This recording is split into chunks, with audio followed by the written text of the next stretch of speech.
A single missile rose, seeking destruction, and instead unleashed the fury of the most expensive and lethal bomber on the planet. Was it suicidal bravery? Or the greatest strategic mistake of the year? Subscribe right now if you believe the Houthis messed with the wrong US B-2. And stay tuned, because in the next few minutes we break it down. How did they try to shoot it down? The Pentagon's lightning-fast response. And what does this mean for global security and for your wallet? Click and join the debate in the comments. Let's begin. At 1517 local time, a U.S. Air Force B-2 Spirit bomber, assigned to the 509 Bomb Wing and deployed from Whiteman Air Force Base, Missouri, was flying at about 50,000 feet over the Red Sea. The mission objective was top priority: to gather strategic reconnaissance of Houthi positions along Yemen's coast, mapping supply routes, weapons depots, and anti-aircraft sites. The B-2, nicknamed the Spirit of Missouri, was a jewel of stealth penetration engineering. Its flying wing structure, coated with radar-absorbing materials, reduced its radar signature to that of a small bird, allowing it to cross hostile environments virtually unnoticed. However, that afternoon, the Houthi militias, equipped with technology supplied by Iran, would make a decision that altered the course of the campaign. Suddenly, the calm of the cockpit was broken by a warning alarm.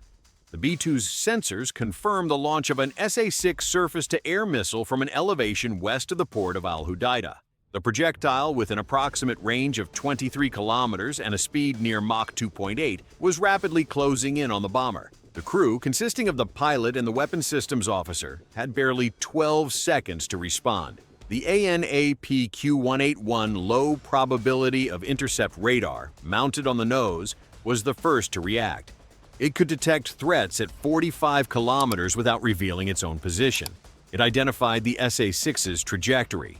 With cold blood, the pilot initiated a steep climb to gain altitude and break the enemy radar's firing solution, aiming to exceed 50,000 feet and leave the lethal envelope. Since the SA-6 uses semi-active guidance, it requires constant ground-based illumination. Cutting that link could blind the missile during crucial phases of flight. The Houthi team, however, did not give up. Their SA-6 battery, linked to an IS-91 radar modernized with Iranian assistance, was capable of tracking low-signature targets hundreds of kilometers away. Detecting the evasive climb, they launched 2 additional missiles in quick succession. With only 15 seconds to spare, the B-2 executed abrupt maneuvers, turns, and vector changes that pushed its airframe to the limit. Remember, this was a bomber designed for stealth, not agility. At this point, the AN/AL-50 countermeasure suite came online, deploying towed decoys that generated strong infrared and radio frequency signatures. When the missiles closed to 12 kilometers, the system released half a dozen MJ-64B cartridges, creating a dense cloud of chaff and flares that mimicked the aircraft's signal. Even so, the missiles pressed on, guided by ground-based illumination. As the SA-6s closed to 8 kilometers, the pilot activated the AN/ALQ-249 electronic warfare pod. This broadband emitter disrupted the link between the missiles and their ground-based radar control, reducing the probability of impact by about 65%. All 3 rockets eventually veered off and detonated at a safe distance. But the message was crystal clear. The Houthis were willing to use advanced weaponry against Washington's most valuable assets. 37 minutes later, at 1554, a high-altitude MQ-4C Triton drone, operated by the U.S. Navy from Al Udeid, Qatar, was conducting surveillance about 60 miles northeast of Al Hudaydah. Equipped with electro-optical and infrared sensors, the Triton was transmitting images of Houthi convoys to analysts. In retaliation for their failure against the B-2, the Houthi operators now targeted the drone with an SA-17 battery, an upgraded version of the SA-6 with a 50-kilometer range and a 140-kilogram fragmentation warhead. Though far less stealthy than a B-2, the Triton had a sufficiently robust defensive architecture to survive in a saturated environment. Its first line of defense was the AR-95 radar warning receiver, able to identify hostile emitters across a wide frequency range with 1-degree angular resolution. When the system detected the Doppler trace of an SA-17 at 1554, just 6 seconds after launch, remote controllers at Al Udeid authorized an emergency climb. The drone went from 53,000 to 56,500 feet in under a minute, exploiting its high operational ceiling to move outside the missile's optimal guidance envelope. In parallel, the AN/ALE-47 dispenser system executed a 3-stage programmed countermeasure sequence. First, it released 4 fan-pattern chaff cartridges to distort the missile's radar solution. Immediately afterward, it deployed 6 MJU-81B infrared flares, each capable of outshining the Triton's composite fuselage thermal signature by several hundred degrees.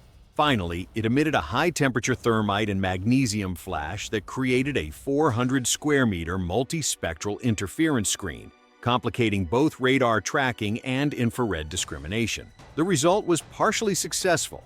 The first SA-17 lost lock at 18 kilometers, turned toward a phantom target, and detonated harmlessly. The second missile, however, maintained inertial guidance until 3 kilometers from the drone. Activating its semi-active seeker, it exploded less than 150 meters away. The blast wave and warhead fragments pierced 6 sections of the left wing, 3 holes over 2 centimeters in diameter, damaged the secondary fuel line, and disabled one of the long-range infrared sensors.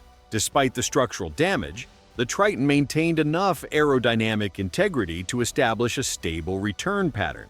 Guided by its emergency autopilot and monitored by the control station, it landed 87 minutes later in Qatar, with a slight left-wing imbalance requiring differential thrust over the last 200 meters of runway. Maintenance crews inspected the wing with ultrasound to rule out microcracks, replaced the affected composite panel, repaired the EO sensor data wiring, and fitted 2 reinforcement plates. In under 8 hours, the aircraft was back in the mission roster, a demonstration of both logistical resilience and the evolution of rapid repair techniques for large unmanned systems. The incident marked an escalation. Attacking a $2 billion strategic bomber was a top-tier provocation. At 2042 local time, U.S. Central Command obtained presidential approval for an immediate response. The task fell to the guided missile destroyer USS Winston S. Churchill, patrolling 120 miles off Yemen's coast. Instead of Tomahawks, the Navy opted for SM-6 missiles configured for land attack. With a 100-kilogram warhead and supersonic speeds over Mach 3.5, the SM-6 was ideal against a mobile SA-6 battery capable of quickly repositioning. At 21:23, 2 SM-6s launched from VLS tubes. 5 minutes later, they struck the battery and IS-91 radar at Al Udeid. A USR C-135 rivet joint confirmed the destruction by monitoring enemy emissions. But that wasn't enough. At 2300 hours, the carrier USS Dwight D. Eisenhower, stationed in the Gulf of Aden, launched 4 squadrons of FA-18E Super Hornets, armed with AGM-158 JASSMs, stealthy cruise missiles with a 370-kilometer range and 450-kilogram warheads. Between 2330 and 0300, the strike aircraft obliterated 12 ballistic missiles, 2 SA-17s, 18 cruise missiles, and 3 mobile radars. To ensure neutralization, the USS Gravely followed up with 4 Tomahawks, demolishing the remaining stockpiles. The attempt to shoot down the B-2 had become a turning point. The militias had crossed a red line, attacking one of the Pentagon's most protected strategic assets. The U.S. response, swift, coordinated, and large-scale, significantly reduced Houthi anti-air capabilities and sent a categorical message. Any attack on high-value assets would be met with overwhelming force. Still, in the shifting Red Sea theater, where arms flows and alliances constantly reshuffle, confrontation promised new episodes. U.S. military power remained deployed and ready, but Houthi boldness reminded everyone there were no guarantees in such a volatile conflict. And so, when the echoes of the detonations fade and the damage is reduced to numbers in a report, the questions remain wide open. Has Washington demonstrated effective deterrence?